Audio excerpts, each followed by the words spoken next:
Alright, hello everybody. Today I want to be going over Mythic Aggramar. I want to be going over pretty much every facet of this fight, so it's going to probably be a pretty long video. I'm going to try and keep it very in depth and try and go over as many little kind of niche things that you can do to help you throughout the fight. So the first major change in Mythic Aggramar is the Ravenous Blazers. So the Ravenous Blazers are a lot more dangerous in Mythic. They will pretty much one-shot you if you stand in somebody else's circle, and the Ravenous Blaze is a dot on the primary target. Now, to heal these Ravenous Blazes, it is extremely important that they do get some kind of spot healing, but you want to make sure that you're conserving mana throughout this entire fight, because it is a 9-minute fight and it does get pretty healing intense throughout the last phase. So what you'll notice is that basically, as a Resto Druid, I will be using a Cenarian Ward on one person. I might double regen the other person, and then to heal myself I'll Frenzy Regen.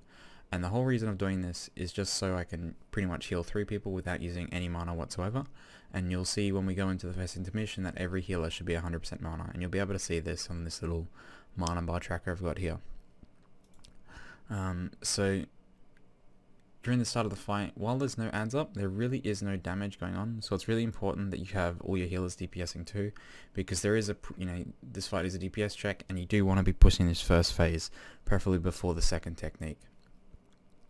Now, see here the first technique on Mythic. The technique is in a random order. Your DBM or bigwig should give you a little box of what the sequence is, and it'll know the sequence after the first 2 hits. Now, there's nothing really dangerous about any sequence. It's mostly on your tanks to learn how to do it. I'm sure every guild has a different strategy on how they do it. But the one major Mythic change is that for the Flame Rends, you need to split it up into 2 groups, because if you take a second Flame Rend, it's going to deal 500% increased damage. So what we decided to do for this was we decided to split ranged melee. Now, when you'll see for the first Flame Rend here, we purposely target the first Flame Rend to the left hand side of the boss, and that's for melee, and then the second Flame Rend will always be on the right hand side.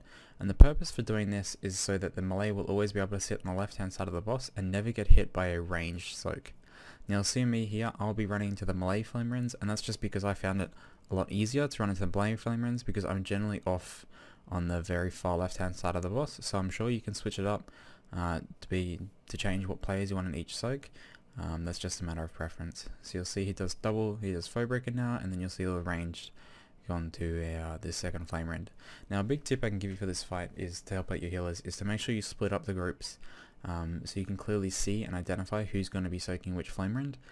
Because later on in the fight, when you do get the explosions and the debuffs from the adds, you want to make sure all your healers are spot healing targets in those groups. So the only really people you're concerned about healing at this specific point in time, for example, is the range group, because the range Flame Rend is coming up.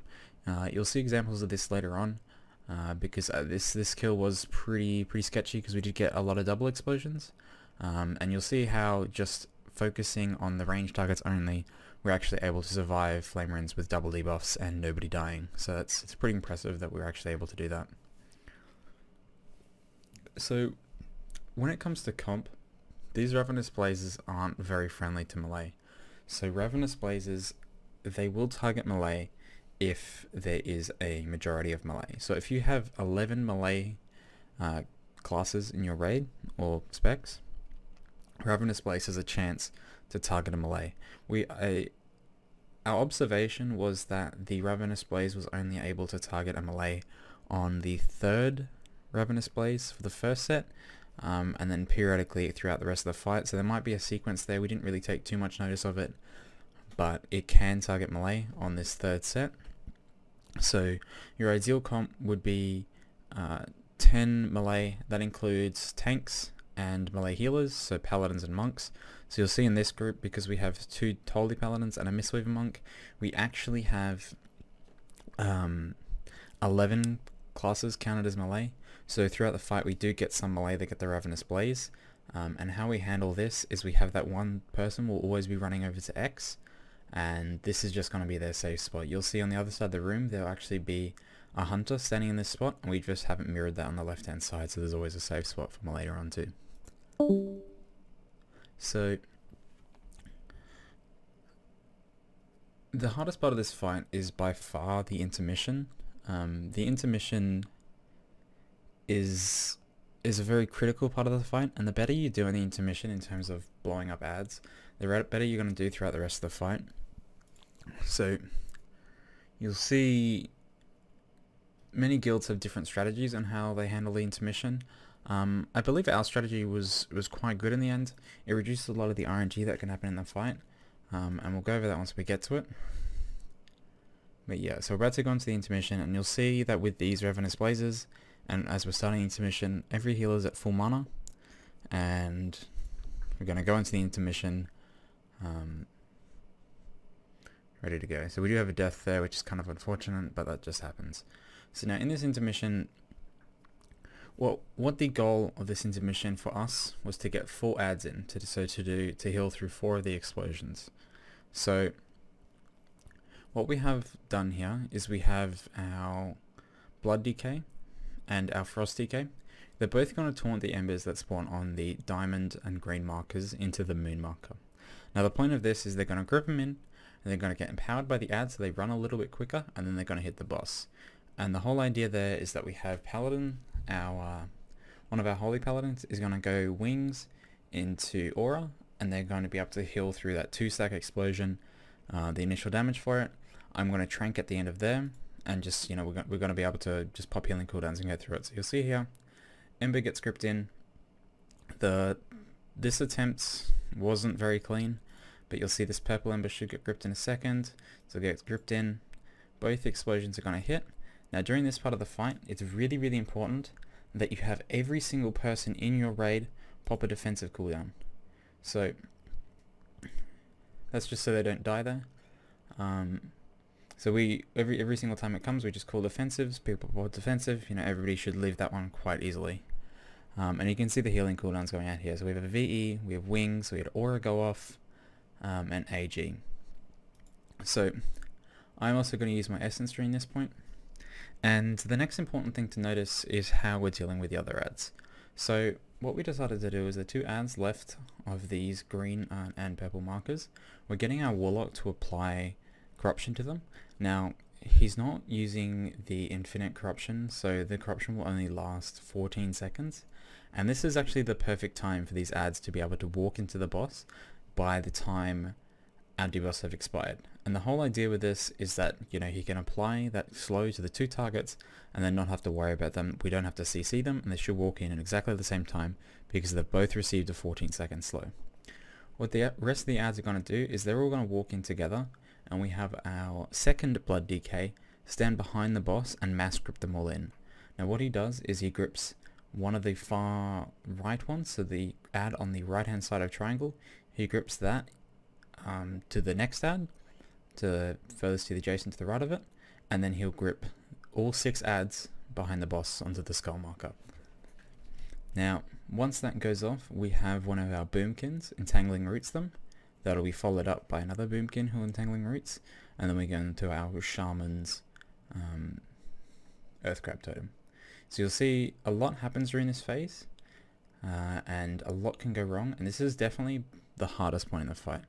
So if we just rewind here, you'll see it happens pretty quickly. So the 2 ads will get gripped in, the 2 embers will run out to the edge of the room, and we'll be nuking down 1 ember here. The rest of the ads will walk into the boss, and then they'll proceed to get gripped into the boss. These 2 ads underneath my raid frames at the moment are going to get slowed, and they're going to walk into the boss, and they should hit the boss at the end of the debuff time. So you see how tight this is here. The next 2 ads are going to be running in now, and I believe, yeah, so this is actually one of the scuffed pulls. Well, it's not scuffed pull. We were killing the ads slightly quicker as we got better and better. And I think our Boomkins were holding Incon, so this second ad didn't actually get time to walk in, but we just fixed that by gripping into the boss. It does make this phase a little bit harder. This was a pretty big anomaly. This is the only time this actually really happened, but you can see now how we're actually able to heal through it when they later on in the fight. So the first thing you gotta really notice of when you come out of this phase is how you're gonna deal with the flares. So in phase 2, we just decided to spread out with the flares. So in my bigwigs and DBM, make sure you emphasize flares because they are a really important part of the fight. So I have a countdown going for flares, and whenever it comes out, you yell out flare and everybody should spread to the edge of the room. So the flares there. So the ads, if they hit the ads are going to get empowered. When the ads are empowered, they cannot be CC'd. So it's really important that you make sure you have these flares, they stay away from the ads. Now, how we're dealing with these ads is we're getting our blood DK to call out who's going to be CCing them. And you can see on ERT up here, I'm tracking every single CC called AoE CC we have. So basically all our blood DK is doing is they're making sure going through and calling which CC is going to be, they're going to be calling which CC is going to be next and which CC is the one going to be after. So for example, it would have been my entangling roots and then Emerin, you're going to be the next, for example. And that's just to make sure there's no confusion of who's going to go, and it's always going to be preemptive. Getting those calls down is a pretty important part of the fight. It's not a particularly difficult job, and especially as a third tank, you don't really have much to do except for CC them.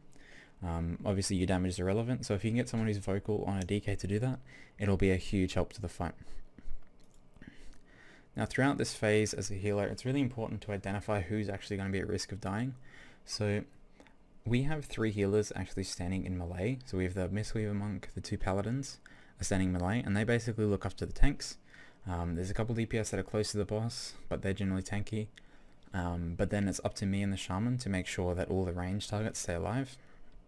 So what you'll see me essentially doing in this fight is I'll just be running around the back pretty much out of range of the tanks, and I'll just make sure that Jarita, Richard, Len, Bazza, myself and Dex, that we all just stay alive. So that is my sole job as a healer throughout this fight, is just to make sure those people stay alive and do damage. So you'll see when the Ravenous Blazes come out, that's who I'll be focusing my rejuves and stuff on. That's who I'll be putting Cenarian Ward on. That's even who I'll be putting Life Bloom on. So as a healer, it's really kind of important that you identify, what the critical parts in the fight are for yourself, considering where you're standing and what your other healers are doing. Now, with the ads, you're going to have 4 ads that are going to spawn that start at 50 energy. Now these ads need to be prioritized when they're getting gripped into the boss. So you can see this weaker up here that kind of puts what percentage of energy they're at. And when you go throughout the fight, you just want to make sure that you're prioritizing gripping those ads. Later on, when you get ads embers spawning, this becomes more relevant. And this is where you can get a little fucked by RNG. So at the start of the fight here, if none of the ads are empowered that walk into the boss, you're going to have a really hard time, because if you won't have enough time to deal with 4 empowered embers, or 4 embers that start at 50% energy. So you can see in this pool that we only have 2 ads that have 50 energy. And we've got these 2 and 1 over here that walked in, so we're going to have to deal with 2. So this was actually quite a good pool. We get decent RNG in this pool. Better than average. You can deal with 3, you can deal with 4 too, you just need to be able to heal a 2 stack. So you'll see when we get out of this phase, CC will go down. We have Ursols, we have our DK calling, what's a grip. Another important thing to notice when you note of when you're doing this fight is that when the roots are going off, you can't be gripping when a mob is rooted. So as that DK, you have to be calling when the roots are coming out. You have to wait for that root, then you have to break the root, and then you have to grip. If you're gripping into rooted targets all the time, you're just going to destroy pools. You put your grip on cooldown, and then you've pretty much lost 15 seconds. So it's really important that you get that synergy kind of down between the people who are rooting, making sure that they do it quick enough that then the DK can then respond and grip that target, break the root, and then grip the target. So again, there's a lot going on that you kind of don't think about when you just look at the fight, but these are all kind of the things you'll learn when you do it. 100% when you're attempting this fight, your DK will be gripping an immune target, a rooted target, so they can't get gripped in. So how we dealt with that is we had the DK making sure they make the calls, wait for the root, and then doing the grip. So you'll see in phase 2 now this is where the healing really starts to kick up. So this is where you need to be for sure prioritizing the targets before the technique. So the empowered flame run there, you can see I missed that one because I'm a bit of a scrub, but they survived anyway. So you want to just be making sure that you're healing up those targets with the flame runs. Now, during this Searing Tempest, this is a good opportunity to grip a mob into the boss. You never want to be gripping a mob into the boss during the flame rends, and you'll generally find that you don't want to be doing it before a flame. Sorry, said that wrong. You want to be you can't be gripping any mobs before a flame rend. So basically the foe breakers aren't long enough to where you can grip between them, and the flame rends obviously you can't do it at that point because you're just gonna one-shot someone in the raid. So a good time to do it is during the Searing Tempest. So you'll see our DK is using Aggramar, stands on the boss, grips into the boss, and then sprints out. Another thing that we have happen during this fight is we have the two monks. They're actually going to be using Tiger Lust on the tanks, so Mythic and KMS here. So they're actually going to get Tiger's Lust after the Searing Tempest so they can get back in position. And that's something we used and actually really helped out in the end, just to make sure the boss movement is minimized. So you'll see what happens here. There'll be the call made at this point and be like, make sure we top targets in ranged. So what all the healers should be doing at this point is making sure they focus on ranged targets. Now because I missed the flame rend before, I walked into the melee one, and we all did manage to survive there. Wasn't exactly clean. We could have definitely done better at gripping, healing people up, but that's just the way this fight is.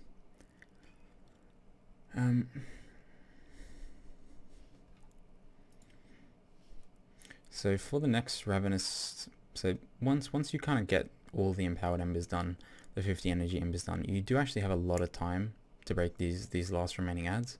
So you can take your time doing them, and this is kind of your chance to gain mana. Once you've done all the embers, that's really when you want to sit back as a healer and make sure that you can get back to full mana for the last phase. So you can see there the flame rends, Searing Tempest, we make sure we grip in and add. And this is where we have our first real big muck up in this fight. We have a 2-stack going off there because we had a miscommunication between the DKs and both of them gripped. Now this is going to show you where the call to make sure to heal the ranged really helps out. And so at this point we've noticed we fucked up, and we're going to be, all that pretty much was said on the mic is make sure you prioritize ranged. So you'll see basically all the melee are going to basically almost be dying during this whole part. And all the healers just should be focusing on healing the ranged. So you'll see if we can take that back just a little bit. So you'll see here, this kind of highlights what you need to be doing during this fight. You can't just be mindlessly healing people. So obviously everyone who has spot healing has probably a bit more impactful role than Arista Druid at this point. But you'll see that the whole range group is topped up at this phase. They're about to take the flame rend, and that's why nobody dies. And that there will save you a lot of bulls if you can prioritize healing people in ranged when they're taking the range flame rend, and vice versa for the melee. Prioritize those targets. So as you can see there, that's a very sketch thing to do. You'll find a lot of times that'll be a wipe. You'll have a lot of deaths coming out of that, and it is recoverable if you're able to prioritize the right targets. We had no cooldowns to do that too, just to give you an idea of what kind of coordination you need to be able to do that. So now that we've done all the adds, this is kind of the down point. So you'll see here that all the healers have not a lot of mana because we kind of stuffed up there. Generally, if this was a good pull, it'd be going into the last phase, and literally every single healer would have full mana.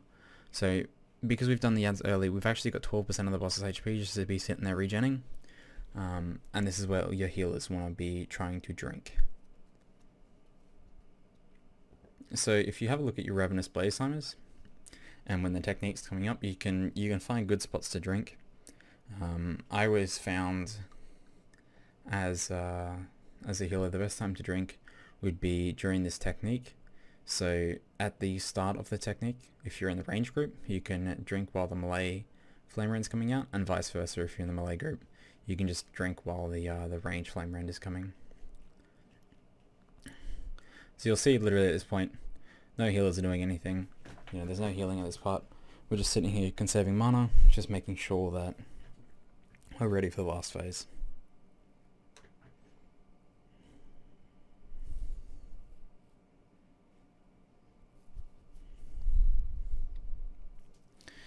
So from all the healers being at about below 50% mana. Now we're almost all topped, and that simply just comes because no one is sitting there padding, no one's making sure, they're not wasting spells. And that's something you'll find a lot of healers will be doing, is they'll just be using mana on overhealing, which is definitely not advisable in this fight. So this second transition, essentially the same thing. I think this one's a little bit cleaner. So you'll see there, both the ads get grouped in, the embers run over them to empower them, so they run in a little bit quicker. And now essentially you're just going to be playing dodge the wakes and dodge the stuff in the ground. Now a way I found to deal with this was I made sure that I stood further out on this second one, face my camera towards the boss, and then you just have to look down that line and see if a wake is going to spawn on you. If so, you can just strafe to the left or right. Really easy to dodge. There's not much reason you should be getting hit by them. Obviously it's going to happen, but they're easy enough to dodge. So again, we're making sure we're going through the same rotation of cooldowns. What I suggest for you is definitely play around where you're going to be using cooldowns. You would be surprised at how little you need to use in some points and how much you need to use in others. So definitely don't get in the mindset of sticking to one sort of set of cooldowns. If I can make a recommendation, it would be definitely be using Aura Mastery, Holy Paladin's Aura Mastery during this first explosion. Definitely be using a cooldown before the second set of hits. So that's where you'll see I'll be tranking. So you'll see the two ads are going to be slowed here. The rest of the ads are going to walk in normally and then get mass group behind the boss. And everyone's just sitting here dodging. So you'll see me, this is when I said before, you make sure you want to be tranking, so to top everybody off before the second hit. So I'm tranking here just to make sure everyone's stopped. I do have my Valens up as well, so there's a lot of healing going on at this point. We also have a link going down, and we are going to be using a tide out of this phase. So after you do this phase enough times, you will kind of get it to a point where it's pretty natural, I guess, to what everyone's doing, and you'll really notice that once you've had enough pulls that pretty much no one should be dying at any point during this intermission unless they hit something on the ground.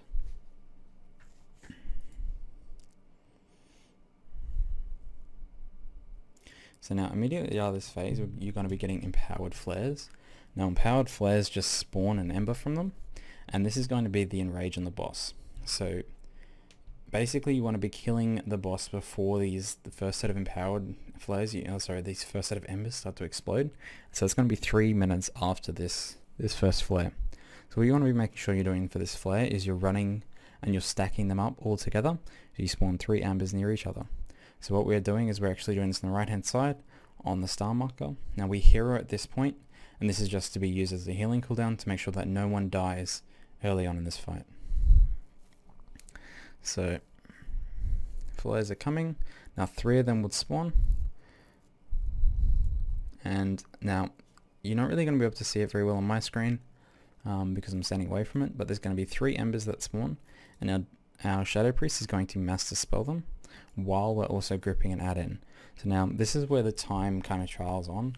So during this fight, it's essentially the repeat of phase 2 if you're doing it properly. But you just got to make sure that you're still getting the embers in quickly. There is a lot more stuff to dodge. So from these empowered flares, you're going to get all these wakes coming out. So you got to make sure you're dodging them, which can be quite tough. If someone hits that plus an explosion plus they get a Ravenous blaze, they're probably going to die. So that, there is a lot of personal responsibility on dodging stuff in this fight. So that's just where individual player skill comes on. So what's going to happen here is the 3 ads are going to get dispelled, and then our actual main tank. So this is another point in the fight where you need to make sure you coordinate. So because the third tank, the third blood DK, is gripping to skull, you need to make sure the tanks swap at this point. So the blood DK that gripped to skull during the intermission is now going to be tanking the boss, and the main blood DK is actually going to be running to where the flares spawn and using their mass grip at this point. Now, it's important to note that the flares can spawn on anybody in range. It's not an ranged player, it's anybody in ranged. So if your tank is kind of not there, if they're running out to get ready to grip together or something, they're going to spawn on a flare off in the middle of nowhere, and that's pretty much going to be a raid wipe. So you'll see now, so they've actually all just gotten grip towards the boss. and this is where we just start seeing CCing again. Now at this point in the fight, if you've done up to this phase, you've pretty much killed the boss. If nerves are fine, and you CC the ads properly, you do the knocks and everything properly, you're gonna kill the boss. It's as simple as that. There's really nothing extra that happens in this last phase. So just if you can get to this point, you've pretty much got a kill. So again, we're just making sure that we're prioritizing the targets with the Ravenous Blaze. You'll see that I'm always making sure that I've got hots on them. You know, they're my targets that I need to keep alive personally. So another change in this last phase is this Foe Breaker is going to stun the tank for 5 seconds, and then it's going to put a dispellable debuff on them that does 3.5 million damage in a big circle. So we'll see that coming up right now. Now this is really something you don't need to play around. We just insta-dispelled at this point, so you can see the big circle on the ground there. You'll see it's already gone because it got dispelled instantly. If you're standing in max range in melee, you're actually out of the circle already. So just to make sure that there was no flame rends, you know, only targeting the tank or whatever, we just instantly dispelled regardless of what happened. We found the healing wasn't too hard to deal with even if a melee got clipped. So that's just personally how we dealt with it. Now something I didn't mention before is how we dealt with the empowered Searing Tempest, and this is something I actually thought was pretty good. Now obviously when you're reading the ads, they are going to slightly edge towards the boss constantly, so we use this empowered Tempest to always kind of reset their position. And what we did here is we actually used one of our druids, our feral druids. They're the only druid in the raid that actually has Typhoon. So what he's going to do is he runs out, he swipes the ad, so that he doesn't put a dot on them, he swipes them, breaks them all out, and then Typhoons them. This knocks him out of the Tempest. Then we get our monk to put down a Ring of Peace, which he doesn't actually do there, but that's what he did basically every other attempt. I think you'll see it on a lot of the Searing Tempests. So he puts down the Ring of Peace, and then we go back to our CC rotation with the roots. So Flame Rends here, same kind of thing. Now you'll notice at this point again, range Flame Rends coming up, so I'll probably only be hotting people in ranged. Try and get the dispel there. And then it's pretty much rinse and repeat. So we're going to have another empowered flare coming up here, so we make sure we're all stacking on the star marker. At this point your third tank will have their mass grip up, so they're going to come run out and stack on star. But I think at this point he's just staying in the boss and then gripping. So he runs out of the boss at this point and then grips the ads, so the ads will get dispelled here. Now again, this is a really important thing of the fight, is making sure you're dodging these wakes, and you'll see it, you know, there's a lot of them at this point in the fight. The most important thing for you to do is dodge them. So you'll see, you know, I look at them, sit in bear form, just dodge them. That's all I worry about at that point. So you'll see our third tank there runs out, mass grips them together, and then he'll get ready to go back to gripping them individually into the boss. Ravenous Blaze is coming up at this point, so making sure again, prioritizing the targets that need healing. So you'll see again, really important thing in this fight is that I'm making sure I'm using my rejuves, I'm using my healing on the targets I need to keep alive personally. I don't care about the melee, I don't care about the tanks, I just care about the targets in range that I need to heal. Super important. Techniques coming back up again. So in Foe Breaker, you'll see the tanks get insta-dispelled. Melee frontline wound, stacking in. Searing Tempest, so you'll see the swipe Typhoon, and then Ring of Peace, which is missed again. What a scrub. So we just get an insta mass dispel there, does a little bit of AoE. Call's been made here, just make sure you're prioritizing range DPS.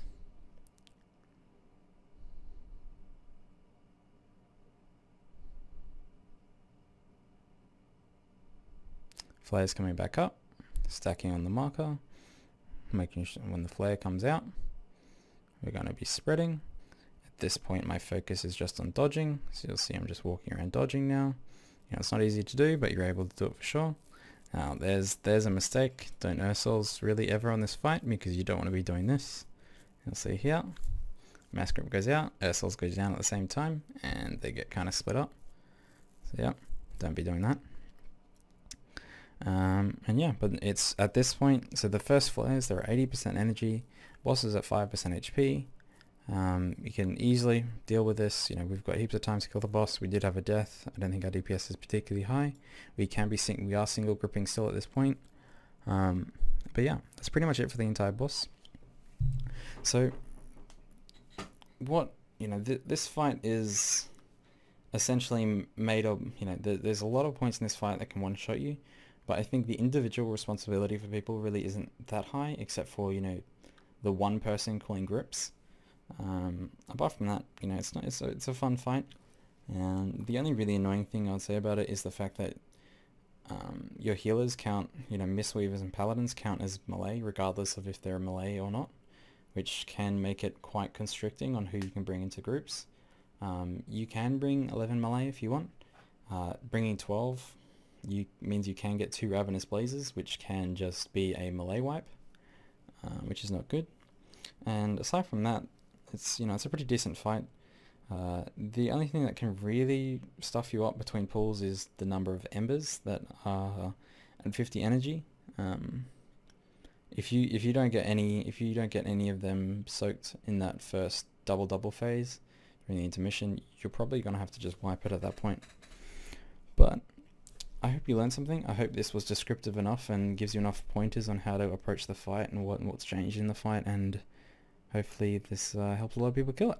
Alright, well, thanks for watching, and good night.